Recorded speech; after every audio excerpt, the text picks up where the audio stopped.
स्वागत है दोस्तों आप सभी लोगों का हमारे YouTube चैनल पर। हमारी पिछली वीडियो में हमने जाना कि क्या प्रकृति में न्याय है और आज हम प्रकृति का न्याय कैसा है इस विषय पर विस्तार से चर्चा करेंगे। तो वीडियो में अंत तक जरूर बने रहें क्योंकि ये जानकारी सभी के लिए बहुत महत्वपूर्ण है। दोस्तों कभी न कभी हर किसी व्यक्ति के मन में ये सवाल जरूर आता है, क्या प्रकृति में न्याय है और अगर है तो ये न्याय कैसा है। कोई जीवन को वरदान के रूप में मानता है तो कोई इसे अभिशाप कहता है। देखिए दोस्तों ये बात तो हम सभी जानते हैं, हर किसी का जीवन समान नहीं होता है। लेकिन दोस्तों जब हम पैदा होते हैं तो हमें सुख और दुख का कोई पता नहीं होता है। फिर हम जिस समाज में पल रहे होते हैं उन्हीं लोगों को देखकर अपने जीवन को समझने की कोशिश करते हैं और फिर हम उन्हीं लोगों को देखकर चलना, बोलना, व्यवहार करना आदि सीखते हैं। और हर किसी की परवरिश भी एक जैसी नहीं होती है। जो लोग गरीबी में पैदा होते हैं उन्हें जीवन के हर मोड़ पर कठिनाइयों का सामना करना पड़ता है और जो लोग संपन्नता में पैदा होते हैं उन्हें कुछ हद तक कठिनाइयों का सामना कम करना पड़ता है। लेकिन दोस्तों संपन्नता में पैदा होने के बाद भी कुछ लोग पैदाइशी कमजोर होते हैं और वहीं कुछ लोग गरीबी में पैदा होने के बाद भी बहुत ताकतवर होते हैं। दोस्तों मैं यहाँ पर सिर्फ शारीरिक बल की बात नहीं कर रहा हूँ। कुछ लोग बुद्धि से अच्छे होते हैं तो कुछ लोग बल से अच्छे होते हैं। लेकिन दोस्तों बात यह है कि कहीं पर भी समानता नहीं पाई जाती है। लेकिन दोस्तों सवाल ये उठता है कि ये असमानताएं क्यों हैं? आखिर क्यों प्रकृति हर किसी को समान अवसर नहीं देती है? और अक्सर दोस्तों ये भी देखा जाता है कि किसी को जीवन देने के लिए किसी को अपने जीवन की आहुति भी देनी पड़ती है। जैसे अगर किसी शेर को जिंदा रहना है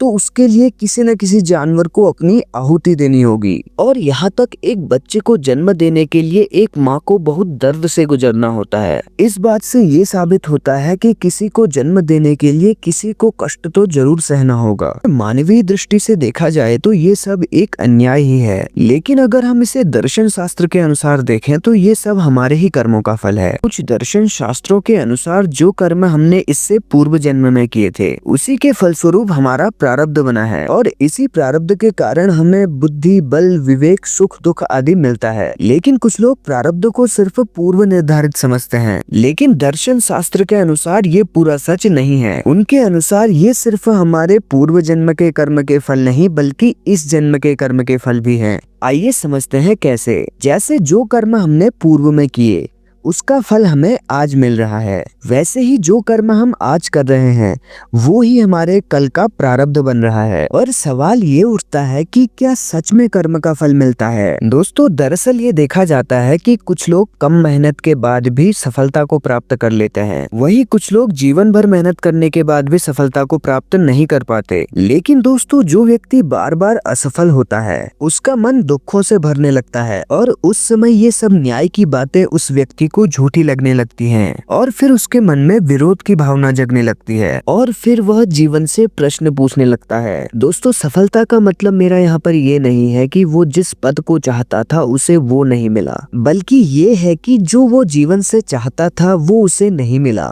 दोस्तों संघर्ष कई प्रकार के होते हैं। कुछ लोग अपने शरीर से पीड़ित रहते हैं, कुछ लोग मन से पीड़ित रहते हैं, कुछ लोग धन के कारण तो वहीं कुछ लोग रिश्तों के कारण परेशान रहते हैं। दोस्तों कहने का अर्थ यह है कि हर कोई व्यक्ति किसी न किसी चीज से परेशान रहता है। लेकिन दोस्तों इन सब के पीछे का कारण होता है हमारी चाह, क्योंकि हम कुछ न कुछ बाहर से पाना चाहते हैं और जब वो हमें नहीं मिल पाती है तो हम दुखी हो जाते हैं। पर दोस्तों दुख कोई गलत चीज नहीं है, क्योंकि ये दुख ही हमें सत्य की खोज के लिए विवश कर देता है। कुछ आध्यात्मिक लोग तो दुख को मोक्ष का मार्ग भी बताते हैं। कबीर साहब ने इस पर एक दोहा भी लिखा है, दुख में सब सुमिरन करे सुख में करे न कोय, जो सुख में सुमिरन करे दुख काहे को होए। उनका कहना यह है कि जब व्यक्ति को दुख होता है तो तभी वो सच्चाई की ओर बढ़ता है। लेकिन वे ये भी कहते हैं कि जो व्यक्ति अगर सुख में भी सच्चाई की ओर बढ़ता है तो उसे दुख क्यों होगा। दोस्तों इस बात से ये साबित होता है कि ज्यादातर लोग दुख के बाद ही सच्चाई की ओर बढ़ते हैं और फिर वही लोग दुख का कारण ढूंढने लगते हैं। साथ ही दोस्तों हमको दुख से ये सीख मिलती है कि हमें किसी के साथ बुरा नहीं करना चाहिए, क्योंकि उससे बुरा अनुभव होता है और इसी से व्यक्ति के अंदर प्रेम, दया और करुणा उत्पन्न होती है। पर दोस्तों ये भी नहीं है कि सभी लोग दुख से सीख ही लेते हैं। कुछ लोग दुख का विरोध करने लगते हैं और फिर वे दुख का बदला लेना चाहते हैं।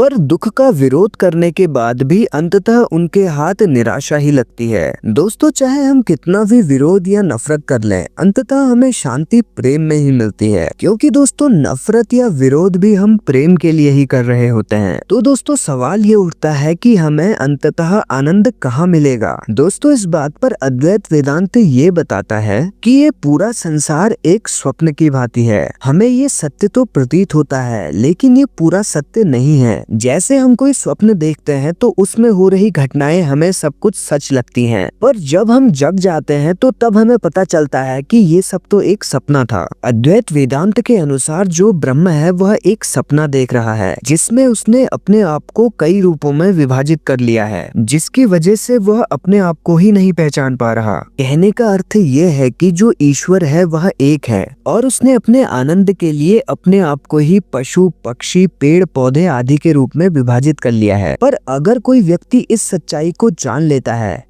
तो वो अपने दुखों से पूरी तरह से मुक्ति पा लेता है। इसीलिए दोस्तों शायद प्रकृति का न्याय वैसा नहीं है जैसा कि हम समझ रहे हैं। शायद उसका न्याय हमें अपने असली स्वरूप को जानने के लिए प्रेरित करना है। पर दोस्तों ये सब सिर्फ बोलने से नहीं होगा, इसके लिए हमें अनुभव करना होगा। तो इसके अनुसार जब तक हम अपनी सच्चाई को नहीं जान लेते तब तक हमें दुख बना ही रहेगा। तो दोस्तों आपको क्या लगता है, क्या ये बात बिल्कुल सत्य है? कमेंट बॉक्स में जाकर अपने विचार जरूर बताएं। और अगली वीडियो में हम सच्चे प्रेम, आनंद और ब्रह्म के स्वप्न के ऊपर विस्तार से चर्चा करेंगे। तो बने रहें हमारे चैनल के साथ। मिलते हैं अगली वीडियो में।